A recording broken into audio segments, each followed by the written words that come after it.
తెలుగు ప్రజల ఆరాధ్య నటుడు చిరంజీవి కోట్లాది అభిమానుల్ని కలిగిన హీరో. చిరంజీవి సంకల్పం, పట్టుదల, శ్రమ, నీతి, నిజాయితీ, సేవా భావం ఎందరికో ఆదర్శం. కోట్లాది మంది అభిమానాన్ని మూటగట్టుకున్న పిసరంతైనా గర్వం కనిపించని real super star. Telugu cinema ఇండస్ట్రీలో ఎంతో మంది యువ హీరోలకు స్ఫూర్తిదాయకం మెగాస్టార్ జీవితం. స్వయం కృషితో ఎదిగి సినీ ఇండస్ట్రీలో ఎనలేని కీర్తి ప్రతిష్టలు సాధించారు. ఓ కానిస్టేబుల్ కొడుకు నుంచి తెలుగు సినిమాల్లో టాప్ స్టార్ అయ్యే వరకు చిరంజీవి ప్రయాణం అపురూపం. గజం కేవలం 4,500 రూపాయలతో 165 గజాల భూమి కేవలం 8 లక్షలు మాత్రమే. ఇప్పటికే ఎన్నో విజయాలు, అవార్డులు, రివార్డులు అందుకున్న మెగాస్టార్ తాజాగా దేశంలోనే 2వ అత్యున్నత పురస్కారానికి ఎంపికయ్యారు. పద్మ విభూషణ్ అవార్డు మెగాస్టార్ ని వరించింది. కళ మరియు సమాజానికి చేసిన విశేష సేవలకు గాను చిరంజీవికి కేంద్ర ప్రభుత్వం పద్మ విభూషణ్తో సత్కరించింది. అక్కినేని నాగేశ్వరరావు తర్వాత ఈ ప్రతిష్టాత్మక అవార్డు అందుకున్న తెలుగు నటుడు చిరంజీవి. వందలాది మంది హీరోలు ఉన్న భారతదేశంలో కూడా పద్మ విభూషణ్ కేవలం 7గురినే వరించింది. వారిలో మన మెగాస్టార్ ఒకరు కావడం తెలుగు వారికి గర్వకారణం. చిరంజీవి కేవలం సినిమా నటుడు మాత్రమే కాదు, గొప్ప పరోపకారి.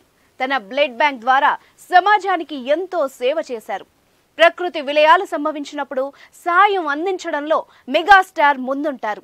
కోవిడ్-19 సమయంలో దిక్కుతోచని స్థితిలో ఎంతో మంది సినీ కార్మికులకు ఆయన అండగా నిలిచారు. లాక్డౌన్ కారణంగా ఉపాధి కోల్పోయిన సినీ కార్మికులకు, విలేకరులకు నిత్యావసర సరుకులు అందించారు. వ్యక్తిగతంగా కొంతమందికి ఆయన సాయం చేశారు. సకాలంలో ఆక్సిజన్ లభించక ఇబ్బందులు పడుతున్న సామాన్యుల కోసం ఆక్సిజన్ బ్యాంక్ ఏర్పాటు చేసి చాలా మందికి ఆక్సిజన్ సిలిండర్లను అందించారు.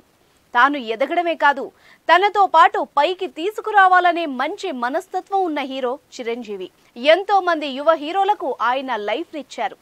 ఇప్పుడు దేశంలోనే ప్రముఖ హీరోలుగా ఉన్న పవన్ కళ్యాణ్, రామ్ చరణ్, అల్లు అర్జున్లతో పాటు సాయి ధరమ్ తేజ్, వరుణ్ తేజ్, అల్లు శిరీష్ వంటి వారు ఇండస్ట్రీలో ఉన్నారంటే అది మెగాస్టార్ చలవే.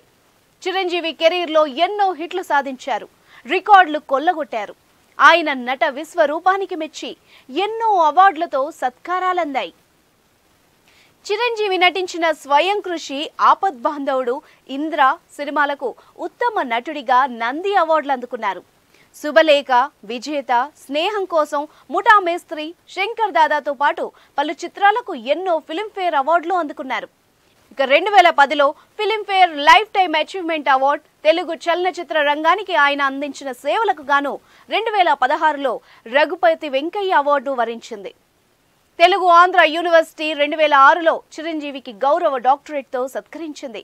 2006లోనే పద్మభూషణ్ అందుకున్న చిరు ఇప్పుడు పద్మ విభూషణ్కి ఎంపికయ్యారు.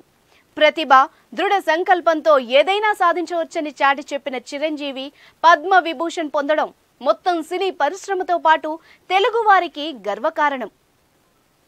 పద్మ విభూషణ్ అవార్డు వచ్చిందని తెలిసిన క్షణం నిజంగా ఏం మాట్లాడాలో, ఎలా రియాక్ట్ అవ్వాలో తెలియని పరిస్థితి.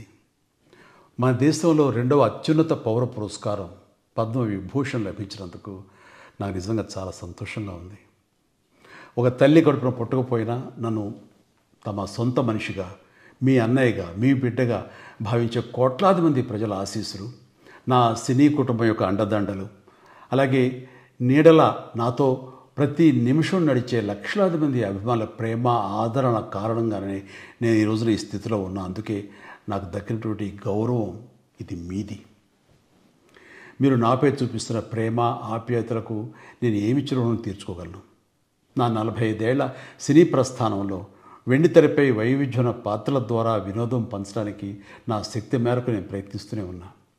నిజ జీవితంలో కూడా నా చుట్టూ ఉన్న ఈ సమాజంలో అవసరమైనప్పుడు నాకు చేతనైన సాయం చేస్తూనే ఉన్నా. కానీ మీరు నాపై చూపిస్తున్న కొండంత అభిమానానికి నేను ప్రతిగా ఇస్తున్నది గోరంతే. ఈ నిజం నాకు ప్రతి క్షణం గుర్తుకొస్తూనే ఉంటుంది, నన్ను బాధ్యతగా ముందుకు నడిపిస్తుంటుంది. నన్ను ఈ ప్రతిష్టాత్మకమైనటువంటి పద్మ విభూషణ్ అవార్డుకి ఎంపిక చేసిన భారత ప్రభుత్వానికి, గౌరవ ప్రధాని శ్రీ నరేంద్ర మోడీ గారికి నా హృదయపూర్వక కృతజ్ఞతలు. జై హింద్.